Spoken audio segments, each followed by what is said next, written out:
UCL នៅសល់8ក្រុមចុងក្រោយបាទបងប្អូនដឹងស្រាប់ហើយថាអ្នកណាត្រូវប៉ះអ្នកណាបាទគឺអត្តរីសបប៉ះនំប៉័ងបាយ័នគូនេះគឺស៊ីគ្នាមិនដាច់ទេបាទជួបគ្នា36ប្រកួតឈ្នះម្នាក់15ប្រកួតនិងស្មើ6ប្រកួតបាទហើយសម្រាប់ការប្រកួតដែលជួបគ្នាចុងក្រោយបំផុត5ប្រកួតណាគឺបាយ័នគឺចាញ់ប្រៀបទៅលើ Real Madrid បន្តិចបាទ Real Madrid ឈ្នះ2ប្រកួតបាទហើយបាយ័នឈ្នះត្រឹមតែ1ប្រកួតទេហើយស្មើ2ប្រកួតប៉ុន្តែបាយ័នឈ្នះ1ប្រកួតមែនតែលុត Real 3-1តែ Real វិញឈ្នះ2ប្រកួតតែស៊ីបានតែ2-1ទេលើសបានតែមួយក្រុមគ្រាប់ទេបាទហើយសម្រាប់កំភ្លើងធំ Arsenal របស់យើងគឺប៉ះគ្នាជាមួយនឹង Sporting Lisbon កំភ្លើងធំ admin គាត់ថាប្រហែលជាវាជារឿងងាយស្រួលសម្រាប់គាត់ហើយប៉ុន្តែ Sporting អាចនឹងតឹងជើងបន្តិចហើយបាទព្រោះ Sporting ឥឡូវគឺគាត់មិនដូចពីមុនទេបាទឥឡូវរៀងមិនសូវជាល្អដូចពីមុនទេហើយជាមិនអាចទប់ជាមួយនឹងកំភ្លើងធំបានទេបាទហើយសម្រាប់គូអ្នកមានបនវិញគឺ Barcelona ត្រូវប៉ះគ្នាជាមួយនឹង Atletico Madrid បាទហើយសម្រាប់ Atletico Madrid នេះគឺលុត Barcelona ដល់ទៅ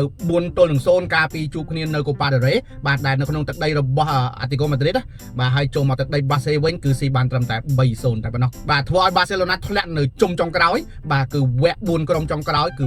វគ្គ semi final បាទហើយសម្រាប់គូពិសេសមួយទៀតហើយគឺអង់គ្លេសប៉ះជាមួយបារាំងនោះគឺ Liverpool បាទប៉ះជាមួយនឹង Paris Saint-Germain បាទសម្រាប់គូនេះអូតាំងជើងដូចគ្នាគិតថាប៉ារីសរៀងមិនសូវជាល្អនៅដើមរដូវកាលបានតែមួយឆ្នាំមកទប់លក្ខណៈថាធ្វើម៉េចឲ្យទៅជាប់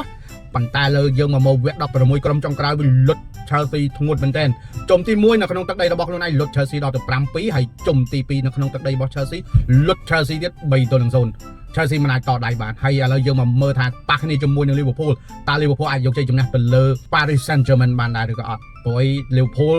ចាប់ផ្ដើមងើបមកវិញគ្រាន់ដែររៀងល្អដែរណា